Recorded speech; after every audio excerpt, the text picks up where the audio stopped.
I mean, one construction project is difficult. I've done hundreds and hundreds and hundreds of them. I mean, you imagine the fights that I've had, the people that we've argued, and I don't mind fighting. You know, as you can probably tell from my personality, sometimes I like it. I don't think I was very emotional. I've been able to remove the emotion but I was always passionate about construction. Yeah, to endure what you went through with the head guy behind 3 handprint doors. Yeah. I mean, you could have walked away from that day saying, this is not worth it. Yeah. I'll finish this job and I'm done, baby. I'm coming home. It's got to be the intersection, like, again, what you love and what you're good at, but you got to be willing to fight for it. Mm-hmm. You know, you got to like it enough to say, I'm going to fight for it, even if you just enjoy the game. You know, you got to get up and do something to, hey, I'm going to go fight for this. Yeah, and so your endurance, that passion, which I call passion, is that key that unlocks success. Because if you had been a quitter, you wouldn't be sitting here. Also, I say your life is the sum of every day.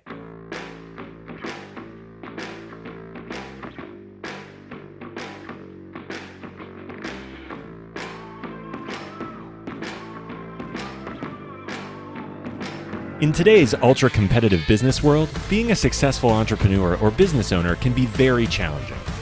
Fortunately, contemporary times have blessed us with resources for tackling those challenges and getting us to success more quickly than we could have imagined. Welcome to The Root of All Success with the real Jason Duncan, a podcast that explores how the world's most powerful entrepreneurs grow incredible companies. This podcast looks at the 5 keys to unlocking success as an entrepreneur. A successful educator turned entrepreneur, Jason's mission is to use his gifts of teaching and leadership to help others get the results they want out of life. Join Jason every week and learn the keys to grow a truly successful business. Welcome back to yet another episode of The Root of All Success. And today we're coming here from the Standard. I'm actually drinking a little Guidance Old Fashioned here, which is Guidance Whiskey, is the house brand here at the Standard, and they make us an amazing, wonderful Old Fashioned. The guests also have one. You'll meet him in just a minute, but thanks for joining me. I'm glad that you're here. It's always amazes me when I run into people about the fact that they listen to the show, and I'm always amazed at how they love the stories from the guests. And my goal with this podcast, The Root of All Success, is to get you to a place as an entrepreneur where you understand that there are these 5 keys of success that you can use to unlock success in your life. So that's why we do this. So no matter where you're listening, whether it's on a podcast player or watching this on YouTube, thank you for tuning in. Please subscribe. Make sure you hit the bell icon on YouTube so you know when we drop new episodes. We try to drop a new episode every Monday and Thursday. And so just listen in, tune in, and thank you for leaving 5-star reviews. It really helps us get in front of more people. We are one of the fastest growing podcasts in this segment. And that's thanks to you, because you're listening in your car, or you're walking your dog, or you're out running laps in the neighborhood, whatever it is that you're doing. Thank you for taking the time to listen. It means a lot. I'm the real Jason Duncan, and it's a pleasure of mine to host this show. And I've got an amazing guest for you today.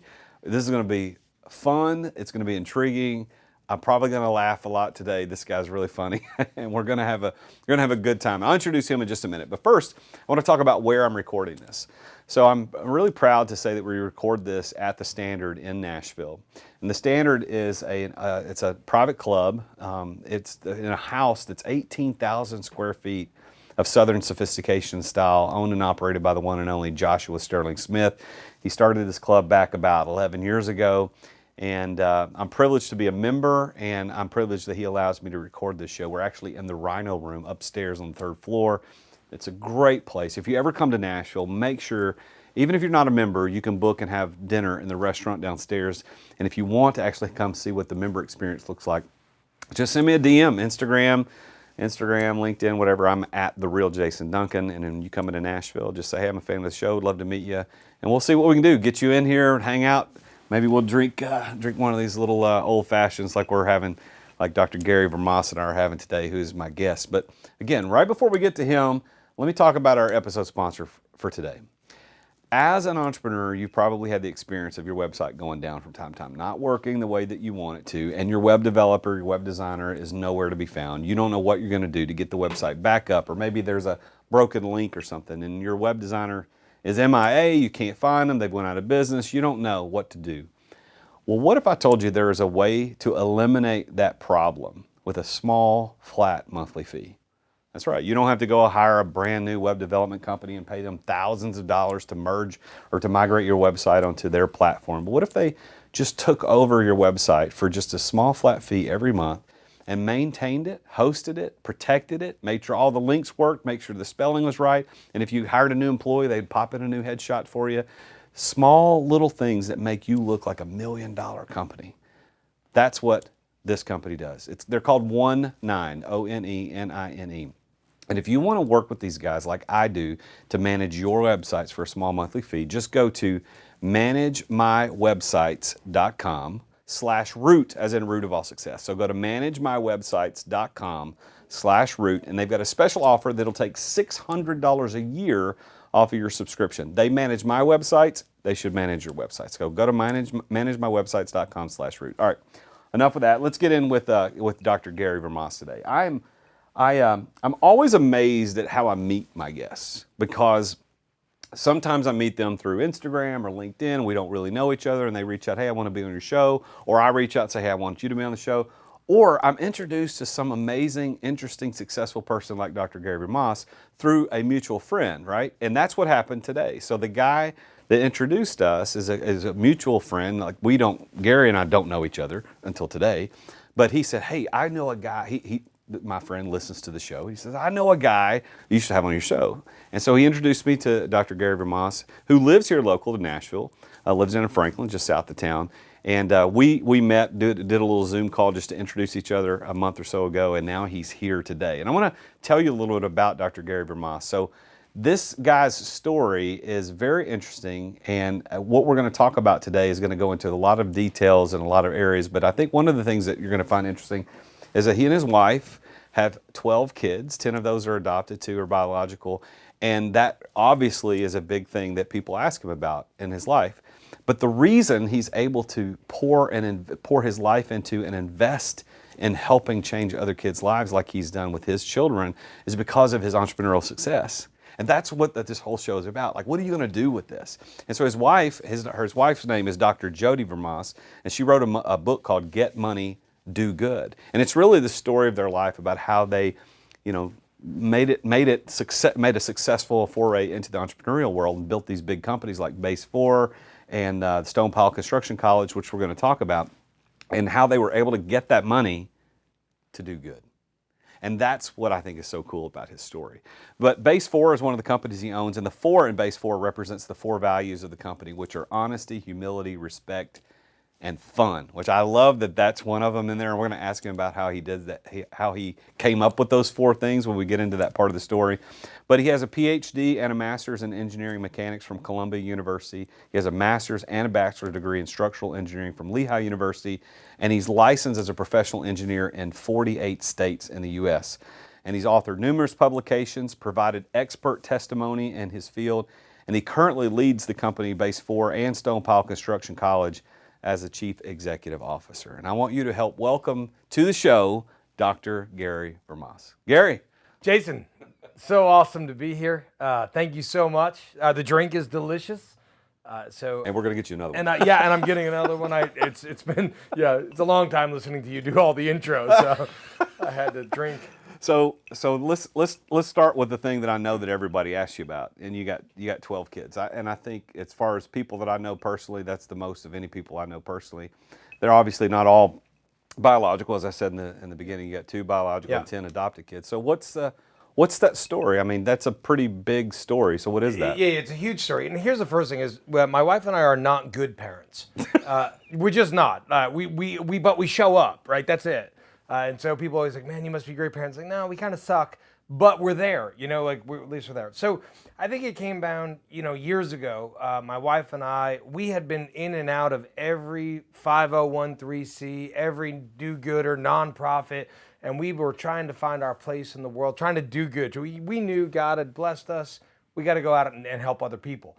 And every time we got involved in an organization, because we're relatively sharp, we rose to the top, we peeked behind the curtain, and we were it was miserable how it was run, right? We were offended. So we said, you know what? What are we going to do? How are we going to actually help people? And I thought, my wife said, what if we adopt kids? We had 2 kids. I was like, I don't want any more kids. I mean, we're not good parents of them. Like, why would we continue to do this? But then I thought, you know what? If I had my investment in my house, I could watch it, you know, and that's really where it came from. I love the word that you use, invest. Yeah. I love that because I believe, you know what, this is kind of one of my things as an investor. I want to invest in people first. Yeah. Because I believe, and I think you probably would agree, that when Jesus talks about store up for yourselves treasures in heaven, well, the store up is invest. All right, so what does that mean? How do I send my Bitcoin up to heaven? Peter, hang on to this for me. Yeah. No, it's people. People are the only thing that That's transfer right. from this world to the next. And how do we invest in the next?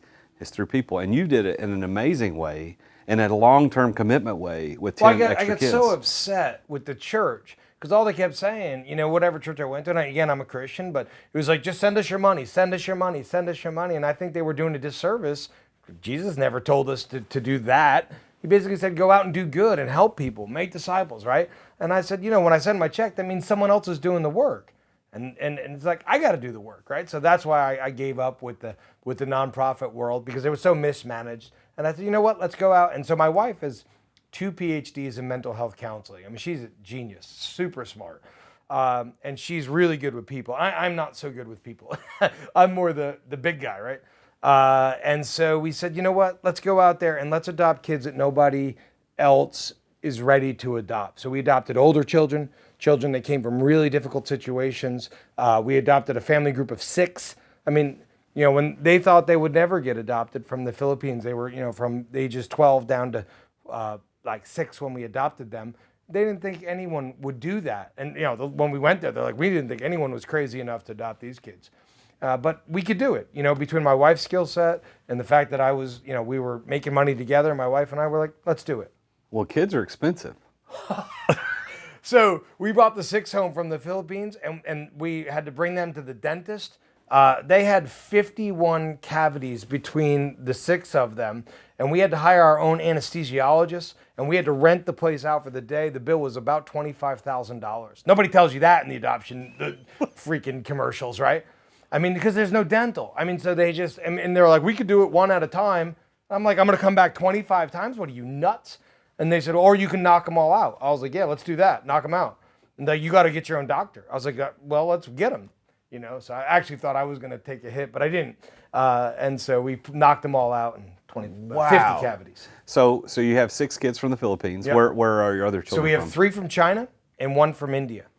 And they all have amazing stories that I, you know, spend time with. And it's in the book, which is great. My wife did a great job. Yeah, talk about the book. So, you know, like I was telling you before, you know, we go out for lunch or take the kids out, and it's all 12 of them, and my wife and I, and it looks like some weird Asian birthday party. You know, it's my wife and I. We're lily white, and we got all these brown and yellow kids, and people literally will walk up to us in every restaurant and say, you know, what's happening here? There would be numerous times that I've gone to pay the bill, and the bill's been paid. You know, people are just like, thank God it's you, not me. Well, you know, give some money. And so many times people wanted to hear the story that my wife decided. I mean, has an undergraduate degree from Columbia University in English. She's a great writer. And she said, you know what? I'm going to write this down. And so she wrote the book. It's an Amazon bestseller, and it's been incredible. And it's called Get Money, Do Good. Get Money, Do Good. How'd you come up with that name? It's just our kind of slogan for our marriage. Go get money. You know, we are unapologetic capitalists. I mean, I believe you got to go out there and get money, but then you got to do something with it. You know, I mean, you don't have to. I mean, of course, but then you'll be miserable. You're just a selfish weirdo, right? So I think the whole idea is go out there, get money if that's the skill you have, and try to help people. You know, we were just talking here at the Standard. I lead the Leadership Society. So once a month we get together, a bunch of us, and we talk about different topics. Making money is one of them. Yeah. And today we actually talked about how making money actually works. And there's 3 ways to make money. There's active hours income, there's other people making money for you, and then there's money making money. And besides all that, I started out with the question like, how do you make money? And is your view selfish or is it selfless? And at first, everybody's like, well, what does that mean to have a selfish view of making money? And the selfish view of making money is saying, hey, I just want enough for me. Well, yeah, so if you and your wife, Jody, had that, hey, listen, we got 2 kids, let's just make enough money for the 2 of us. Like that's... Yeah, I dream about that every day. You know, like, what if it was just us? I mean, I'd be on the beat. Like, I don't know what I'd be doing. Probably not. I'd still be working. But yeah. How do your biological kids perceive this? Because I know that as parents, because I have a 19 and a 20-year-old, 21-year-old, but like I know that they don't always see our vision for what we're trying to do for the family. How did your biological kids? Well, every time we adopted a child, we voted as a family, and the vote was always unanimous. And my kids, they love people, and I think it's obviously these two kids grew up with all of these, you know, randos in their house, right? They come in, and they're most loving people. My oldest son is high functioning autistic. He's Asperger's, and he's a genius, but he's got the softest heart. And my daughter, same thing. And I think it's changed their life for the positive. You know, and it's hard. I mean, there were some crazy stories, you know, bringing kids in, like the crazy stuff, like, you know, there's a whole nother podcast of the things, just the stealing that went on, you know, like people would come into my house and they put their cell phone down and I'd be like, I wouldn't do that. And they're like, what do you mean? I was like, that'll be gone. And that'll be gone. And then they'll like, at the end of the day, they'll be like, oh, did anyone see my cell phone? I'm like, you idiot. I told you not to put it down. They're like, your kids really steal? I said, oh, all the time. And they're good, you know? And then it'd be like, so like everything got stolen, which is not a thing you're used to in your house. You know what I mean? You're like, and then if you're ever asked the question, where's my iPad? Gone. Like and it's like a prison. It's all like bartered and stuff. So They're not shivving anybody, right? No, we're close. I mean, we're not, like I told you, we're not good parents. So, but I mentioned this earlier. I said, you know, kids are expensive, and you gave the dental example. But so I want to put this in perspective for the listeners to understand. Get money, do good. All right, so the good that you're doing, you've adopted these kids who desperately needed a home, and you've taken care of them in your home here in Nashville, Tennessee area. But you can't do that if you're working a 9 to 5. That you can't do the good that way without getting the money. So how did you and your wife get the money? So, I mean, I'm an engineer by trade, and I come from New Jersey. My great-grandfather was a mason. My father was a mason. My grandfather was a mason. They always had a construction company. I was supposed to take over the construction company. I went to college. My dad, you know, basically said, you don't want to do this. So I became an engineer, but entrepreneurism, if that's a word, was in my blood. You know, my dad told me from day one, you want to make money, you have to hire people. You will never make money unless you have people working for you. And he goes, and for every person that works successfully for you, you make more money. And that just rung in my head. And so I was actually in 2003, I started my own company down in Florida. And I was the first guy in the architecture and engineering field to do outsourcing. I was in New York getting my PhD. I was doing the ministry there, and I had become part of the Chinatown ministry. And I was studying the Bible with Chinese guys and men and women that were, you know, all Chinese. And so when I went to start my own business, I was down in Florida and I needed some engineers. And I couldn't find any. It was 2006. Booming. You couldn't hire someone if you wanted to. So I called up my buddy from Chinatown. I said, I need 5 engineers in China. Can you get them to me? He said, yep, definitely. So I hired 5 guys I never saw. And so they were working. They didn't speak a lick of English. I would take digital pictures, send it to them. This is going back to 2003. So we didn't have Skype, none of that. We had Yahoo Chat. And we had digital cameras that just came out. And I was like, these digital cameras are going to change my life. And I would send it to them, and they would do all the CAD work, the drawings. They would send it back. So I probably am the first guy in this industry. I watched what was happening in the IT industry. And I said, I'm going to do the same thing. By 2006, I had 80 workers in Shanghai. I had an office of 80 people, and I had 20 in India because it was working so well. And all I was doing was training basically Chinese and Indian guys to do American engineering. And all the work was in the US. And so I would go out and get a job, and I would just ask them, they'd be like, okay, how much is the price? I said, what's the best price you got? This. I said, all right, I'll do it for 10% less. And they said, what's the best timetable? Well, they said 3 months. I'll do it in 1. All right. And they'd be like, what? And I'm like, yep. And that's how I sold. Wow. And then to build the company, I wanted to grow. So I figured I went to do marketing. I hired 5 ministers, 5 guys that were in the ministry, didn't know anything about engineering, right? And they were good with people. And I hired all 5 of them. They came in, and I would teach them on the mornings about basically how to sell. And I said, all you need to do is go out to the clients and have coffee. Sit down, have coffee, and just ask them about their lives. So you're good at that. And I said, at the end of the conversation, don't ever mention our company. At the end of the conversation, just say, hey, if you ever need engineering, let me know. And that's all they did. And man, the work was rolling in. These guys love these ministers. And everyone's like, who in the world hires ministers Business development. Yeah, for business development. But they were fantastic. And I said, just be their friend. They're like, we don't know what we're selling. I said, you don't need to know. Just be their friend. And I said, because every guy in this world is lonely. And I said, if you're their friend, then they'll trust you. So what was the name of that company? That first company was called Ground Floor Engineering. Okay. And that was started in 2003. And I sold that in 2009. Oh, wow. I sold it to a 4,000 person firm out of Canada. That's after the bubble hit 2008. So it wasn't a like, yay, sell billions of dollars. It was kind of I had to get out of it wasn't a bad situation, but I had to get out of it. So was that your first foray into entrepreneurship? That was, yeah. So what was the next? So you sold it in 2009. So I sold it. I had to work for this big company, and my friend from the Middle East, from Qatar, called me up and he said, you need to get here. There's all kinds of work going on here. So I basically told the company, I had a year handcuffs with the company I'd sold to. And I said, how about you let me go open an office in Qatar? They're like, great, go have at it. So I flew over there. It was my wife and 3 kids at the time when we moved to the Middle East. And I landed the private engineering office of the Emir as a client. So the Emir is the king of Qatar. And I did a palace job for him there. And then, basically that went really well. And then his people said to me, hey, it's a long story, but we got another huge palace in Morocco. The king of Morocco had given 400 acres to the king of Qatar, and he had to build, or no, it wasn't 400, it was 68 or 70 acres, and he wanted to build a palace. And he said, we want your team to design it. And I said, well, I don't want to work with the people that I'm working for. And they said, we don't care who you work with. And so I got the band back together, started the next company called Base 4, and one of our first jobs was the palace. What? So you built a palace in Qatar? Yeah, it was actually in Morocco. In Morocco? Yeah, in a place called Ifra. And it's still the king, it's one of his palaces. The president, when I built it, was for the crown prince. He's now the king of Qatar.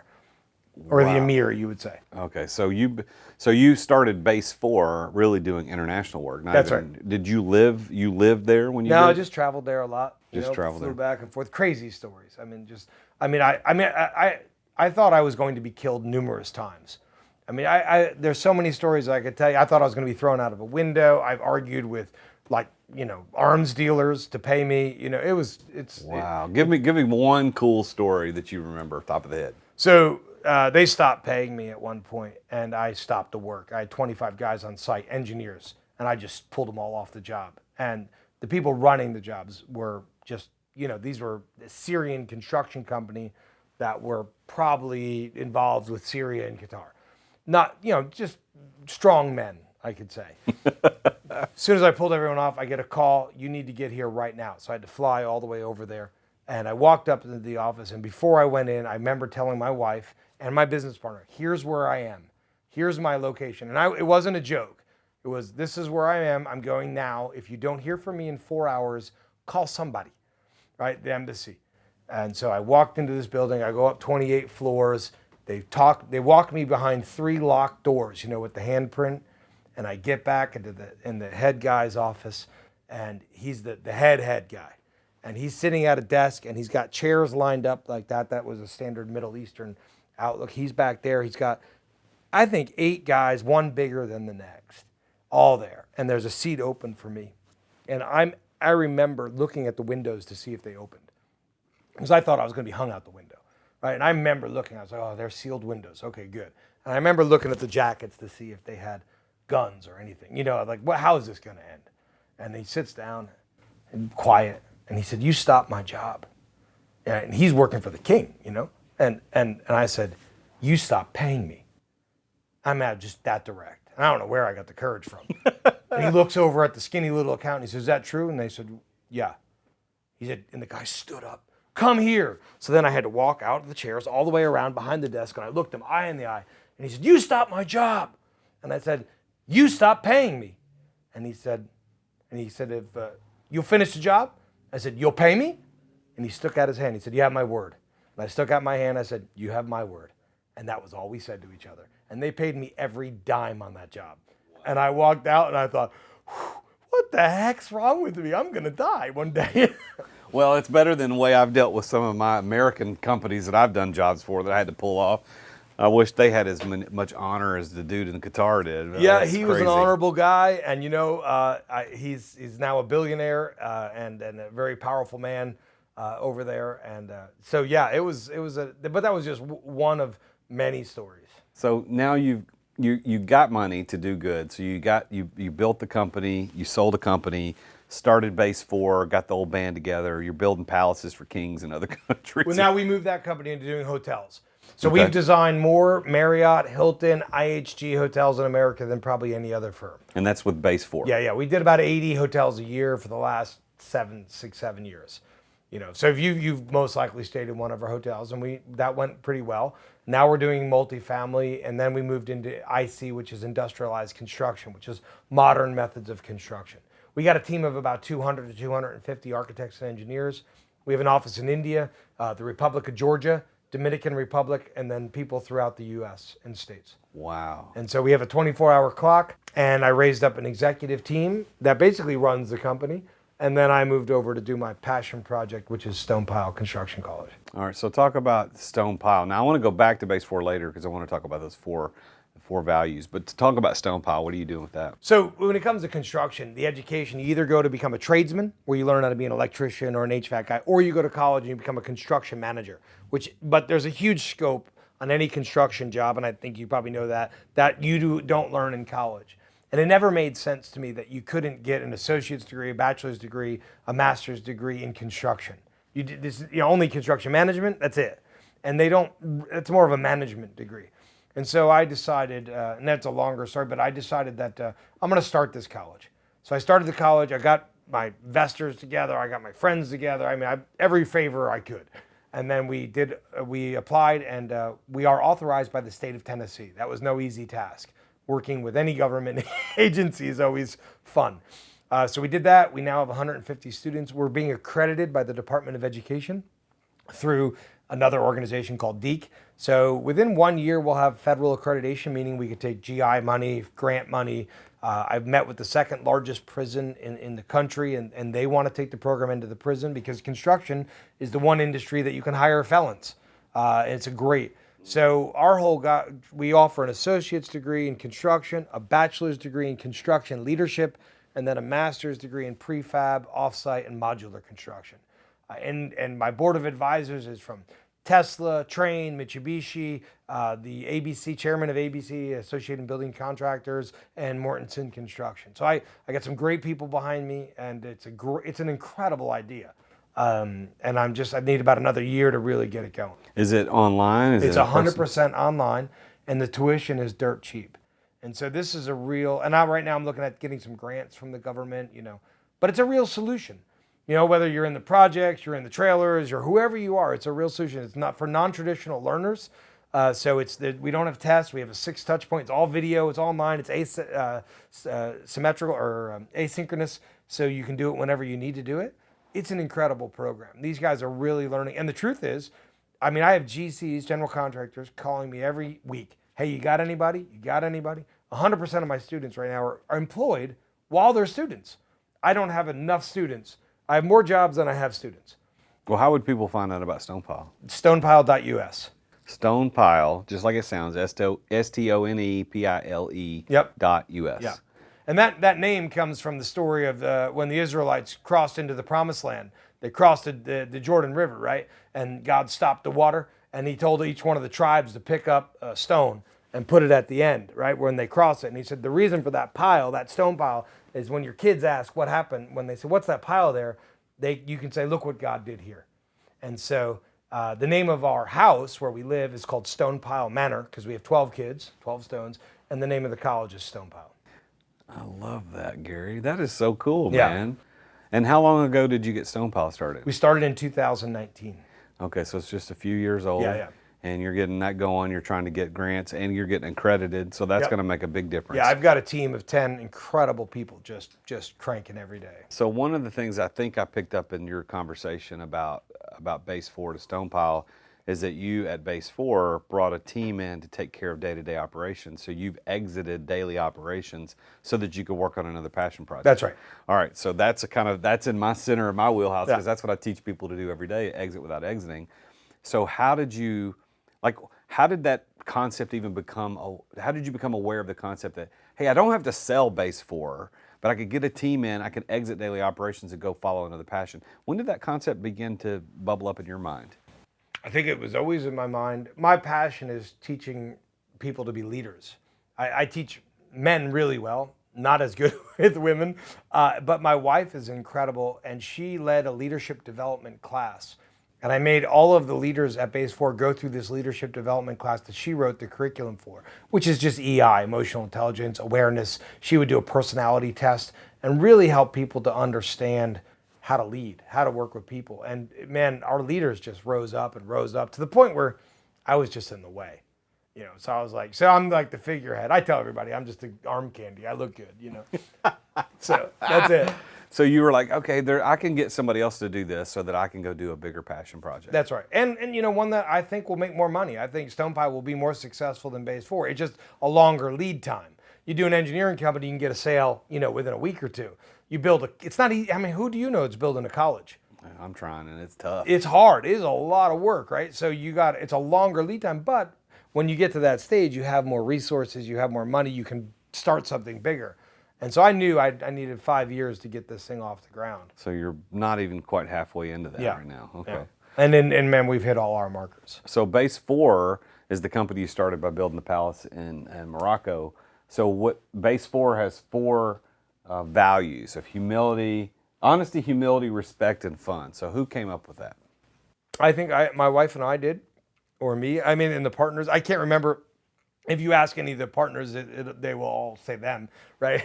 But I think humility has always been my number one driver because in the industry, in the construction industry, there's just not a lot of humility, to say, because everyone's scared legally nowadays. It's all CYA and no one says the truth. And I think just, if you make a mistake, raise your hand. I screwed up, my bad, and I think we can move a lot faster. So we teach a lot about humility. In the Asian cultures, because that's where all our offices were, humility was a unknown. Like that's because it's all about face, right? Trying to look good to other people, and it's like, no, you want to look your worst here so that we can be the best. That's a radical concept for Americans. It is now, but it's a radical concept over there. So we started with humility and honesty. Say what you think, and then respect. Like we can, if you get good people on the bus, I didn't care where the bus drove. I don't care if we design teddy bears, I say it all the time, or whatever we do, but let's go make money. Just get the right people on the bus and let's drive the bus. And if we're all being humble, respectful, and honest, we'll get there. And let's have fun along the way. If it's not fun, it sucks. I'm not interested, Oh, I love it. So you're a very successful person. So how would you define the word success? It's funny because I say this all the time. Success to me is the intersection of 3 things. It's the intersection of what you're good at, what you like, and what the market needs. And if you can figure out that, I tell my kids all the time, you have to have those 3 things. I mean, but you really have to be good at something. You watch American Idol, people are like, oh, I'm a great singer. It's like, no, you suck. Everyone knows it, just nobody told you the truth, right? So it's like, you got to be good at something. What are you good at? What do you love? And then there has to be a market need. And you got to go find the intersection. Those 3 things to me is success. So with that as a definition, do you consider yourself to be successful? I do.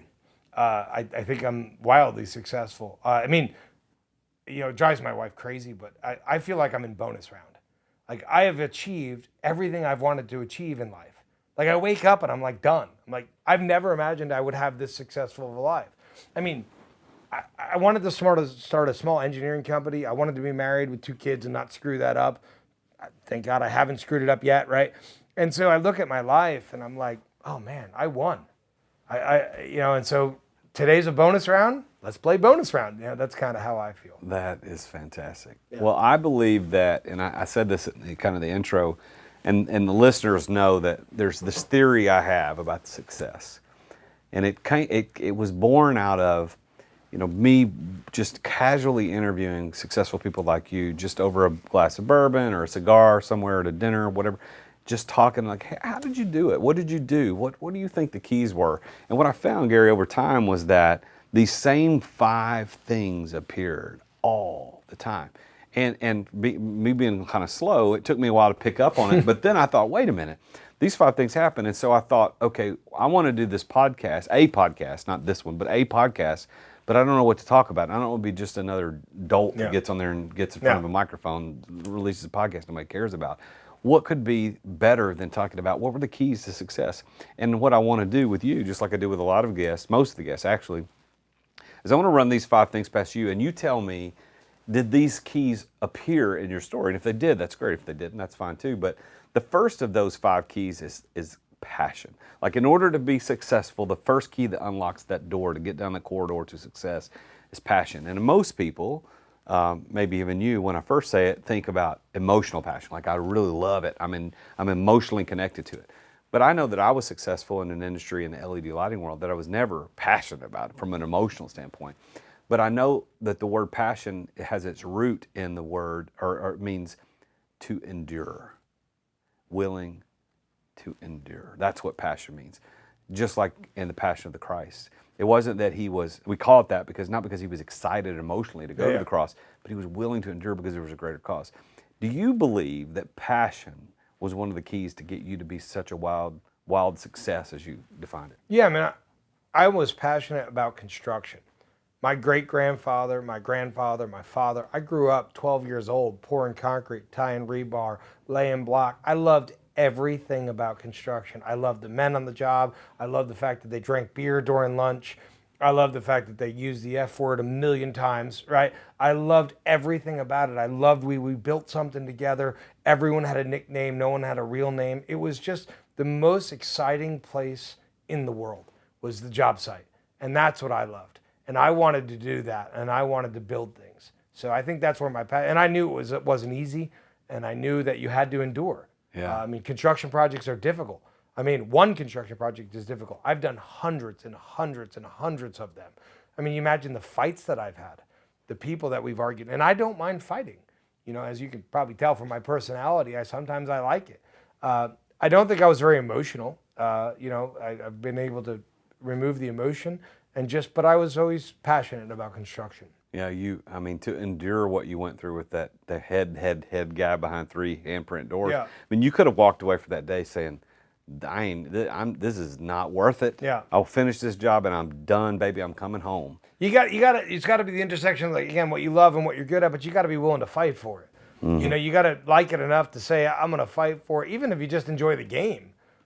You know, you got to get up and do something to, hey, I'm going to go fight for this. Yeah, and so your endurance, that passion, which I call passion, is that key that unlocks success. Because if you had been a quitter, you wouldn't be sitting here. Also, I say your life is the sum of every day. And so, like, building this college, I mean, yesterday wasn't the most exciting day. We're writing 800 classes.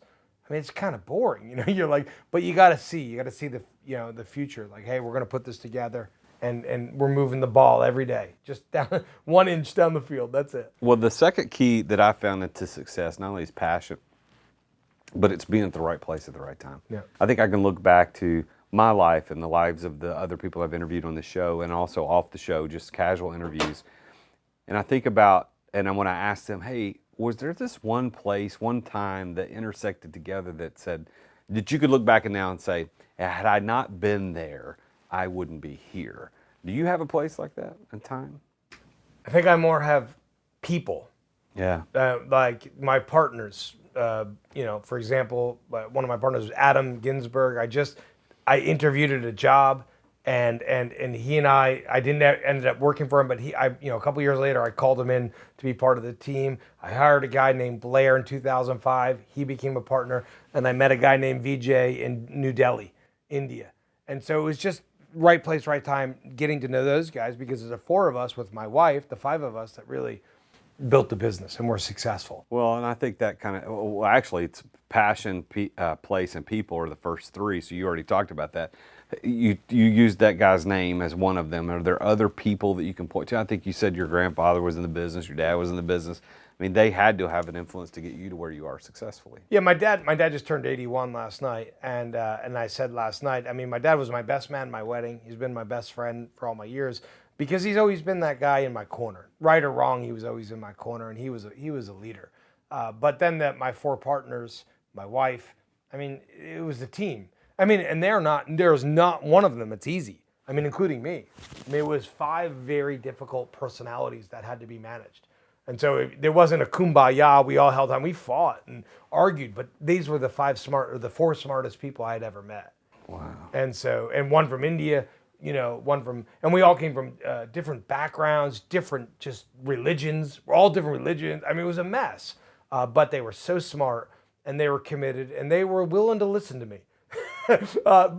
Which is to their credit. I mean, they must have thought sometimes this guy's off his rocker. Well, I know that your preparation, which is the 4th P or the 4th key, came because you come from generations of masons, of construction workers, of people doing this, and you turned all of that grit and hard work through the preparation of laying the, pouring the concrete, twisting the rebar, laying the block. You turned that, your preparation of all those years, into a wildly successful multi-million-dollar international engineering company, right? Yeah. I mean, is that the way you see it? What other things prepared you for the success that you've experienced? Well, I mean, I was highly educated, and I don't think you have to be an entrepreneur. But it helped me. I mean, I had an undergraduate from Lehigh University, a master's degree, another master's degree, and then a PhD from Columbia University. So that education really helped me. But I think the thing that helped me a lot in my PhD degree was I realized, wow, I'm not the smartest guy in the room anymore. Like when you go to Columbia and you're with PhD students, I was by far the dumbest person there. And I had no business being there. But all my life, up until that moment, I thought I was the smartest guy in the world. Like there's no one smarter than me. And then I went there, I was like, oh crap, I can't even touch these guys. But I think the education helped. Hard work for just hard work's sake is a waste of time. In other words, if you're just going to do hard work so that you can, bitch about doing hard work, that's a waste of time. Because that's just all about your ego. It all boils down to humility. In the leadership model in our company and our college is servant leadership. And the whole idea is if you serve people and you really want that guy to do better or that woman to do better than you, they will, and you're going to prop them up, and man, that machine is going to hum. And I think servant leadership, something my wife helped me really understand, my religion, following Jesus helped me understand. I think that's the key. Serving people, and loyalty. And then, so that's where I think a lot of the success, because people around me, they always trusted me. Because they knew I actually cared. I wanted their life to be successful. And I also knew, but I was also realistic to know if they're successful, I got a piece of that. Yeah. I was invested in that. That's right. So I was okay with letting everyone raise up because I was counting the dollars on the side, and that's okay. Make money, do good. Yeah, and so the thing is there's a negative stigma to that. So you're only helping him to make money? Yeah, if that makes you feel good to say that, sure. But no, I'm helping him because he's my friend and I have interest in him. But yes, would you help him if you weren't making money? No, because he doesn't need help. I'll help people that need help, that are poor. I started a school in Haiti on the mountain. We were helping 120 kids. But this guy didn't need my help. I only help. But if I get to help him and make money, that's a win-win for everybody. So speaking of money, the 5th key to success I refer to as plan, because I try to make it all P's right now. But plan is what's your plan to obtain and deploy resources to get started. So going back to your first business, the one that you sold in 2009, how did you fund that company and the projects that you had to do first? What was your plan to make that happen? I'm a vision guy, and I'm a talker, and I'm a vision, and I believe, and I'm passionate, and I can plan, but I'm not a detail guy. And so what I think I did was brought in partners that were detailed. My partners, they were very helpful because they were like, oh crap. But we never funded it. We never took a dollar of investment. We went and got a job, we did the job, and we used the money and we invested it in the next, we just went up. So to this day, Base 4 has never had a loan. Wow. So we built, $10 million a year in revenue. I mean, it's gone up and down between 8 and 12 and never took a dollar of investment. Bootstrapped. And the same thing with Stonepile. No investing. It's just, time and sweat and money, a little bit of money. But we watched every dollar. Now, one of the partners I brought in, he's the CFO, cheapest son of a gun you ever met. I mean, unbelievable. You want a CFO like that, right? But and he won't, he'll question me, if I spend money, hey, what are you doing? Where's that charge? It's like $200. So yeah. Where do you want to market to? Were you sure? I'm like, holy, because the staff complains about him. Like, yeah. I was like, dude, he yells at me too. And it's like, I started the company with these guys and I still can't spend money. But he's done an amazing job of just managing the money. So when you got this job to build this palace in Morocco, you're telling me that you just went in and said, okay, it'll be X number of dollars to build it, and as soon as you pay me, we'll get started? I mean, how did that work? We had a 400-page contract that was with the king of Qatar that basically said if there's a law he doesn't like, he can change the law. The contract was written in Qatari law. So it didn't mean anything. The contract means you're my slave and you'll work. So we just signed it. We showed it to a lawyer. They said, you can't sign this. I said, yeah, we're going to sign it. And my partner's like, are you sure? I was like, yeah, because he could change the law. Like, you don't understand. Like, it doesn't matter. We're never going to go to court. Like, we would lose every time. Do you guys understand? So it's just on our word. We got to go do the job and they'll pay us. And so that's kind of Until they didn't. Until they didn't. And then we stopped. And, we played all the games, but you had to be willing to fight. Wow. So, all right. So passion, being in the right place, right time, knowing the right people, preparation plan have obviously played a part in your success. All of that. So what's next for you, man? I'm like, you got 12 kids, you've adopted 10, you've built 2 successful companies and are building the third, it sounds like, with Stonepile. Like, what's the next big thing for Garry? So Base 4 is running. Stonepile is obviously the next big thing, and that's a day-to-day grind. It's not it's not the woo. I wake up, I'm excited. Building a college is a lot of hard work, which it should be. My wife and I were going to take the book, Get Money, Do Good, and make a movie, and we got connected with a screenplay writer named Howie Klossner out of Franklin. He's a very famous Hollywood screenplay writer.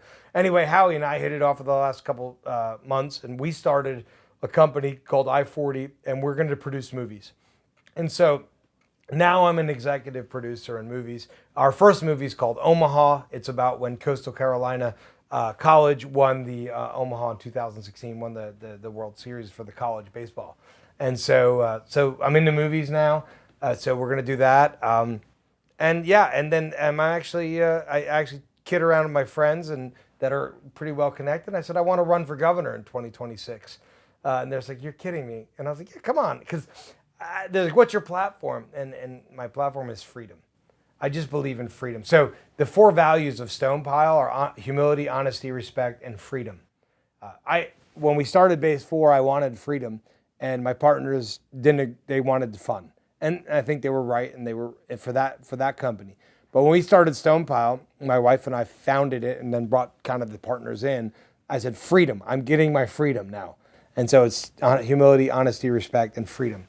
Because I believe that people need to be free. And that's all I believe. And I think we live in a society where people are just running to be controlled wherever they can. And that's why we're losing the awesomeness. If you're an entrepreneur and you have money, you're free. That's what's so great about money. That people think, oh, the money's the root of all evil. No, the love of money is the root of all evil. Freedom, comes with money. Yeah. Well, and that's, I think most people start businesses for one of a couple of reasons or both. It's, I want to be my own boss, which is freedom of time. That's right. And I want to have more money, which is freedom of control. Like you can do what you want when you want. That's right. But the irony is that a lot of entrepreneurs end up being their own employees. Yeah. And they might have a little extra money, but they certainly don't have any extra time. Yeah. And so I love that one of the Stonepile values is freedom, because I believe in that. And if in fact you do run for governor on the platform of freedom, I think that at least right now in today's age, I think there's a lot of people that would go, please. Yes. No, I mean, we're all tired of being controlled. And, there's been a lot of people that have been wronged in the history of our country. But for them to then try to control other people is not the answer. More control isn't the answer to have been abused. And I see that with my kids. The answer to abuse is freedom. And that's what our country's missing completely. And they don't understand that freedom. And that's, to me, if I had a message, that would be it. So as a wildly successful entrepreneur yourself, we've got a lot of people that listen to this show who are entrepreneurs. Some are also wildly successful like you. Some are in the middle of the pack. Some are just getting started. Some haven't started yet. But I want to ask you, and I ask this of almost all the guests at the end of the show, is if you could speak to one of the people that are listening that he's sitting there or she's sitting there in her car. They haven't yet taken that leap in entrepreneurship. They're not ready to give up the 9-to-5 and the security and the perceived lack of risk in that to go into the entrepreneur world. What would your advice be to that person? My advice to anyone in that situation is find the market need. If you gotta find the niche that the market needs. I mean, you're not Apple. You're not going to create a product that then you tell the market they need, right? Like the iPhone. You're not going to do that. You got to find the need. So most people start businesses by going out and selling. Go out and talk. Just ask questions. That's how you start. Go out and ask. Just gather a lot of data and find out what the need is and get niched. Riches in the niches. And get niched. And then if it's the intersection of a market need and then what you love and what you're good at, you'll be successful. That's what I would say. So how would people get in touch with you? They can connect to me on LinkedIn, Garry Vermaas. They can email me. They can go to stonepile.us and connect with me there. They can fill out a form on that. I get all those forms. They can email me at garyv@base-4.com. All right, so Garry Vermaas is Vermaas. That's so right. 2 A's, 1 S. That's right. So not Vermaas, but No, Vermaas. No. Maas is a river that runs through southern Holland, right, through Rotterdam. So Ver means from the river. I'm Dutch. Oh, nice. Dutch by way of New Jersey. That's right. Now Well, Tennessee. The Dutch came to New York first, then the English pushed us into New Jersey. And now you're in Franklin, And Tennessee. now I'm in Franklin, yeah. Well, man, this has been so amazing to talk to you. What else, anything else on your mind that you want to share? I mean, a lot of listeners are loving what you're doing right now, love your energy. So any other final tidbits or stories that you want to tell? I mean, I would just say, get money, do good is it. I mean, and it's freedom. It's all about being free. I think only awesome things happen when you're free or in the pursuit of freedom. Don't lay down. You know what I mean? With whatever. I mean, everybody tries to control you, right? The government, the church, your family, everybody, for some weird reason, is trying to control. And nowadays, it's accepted.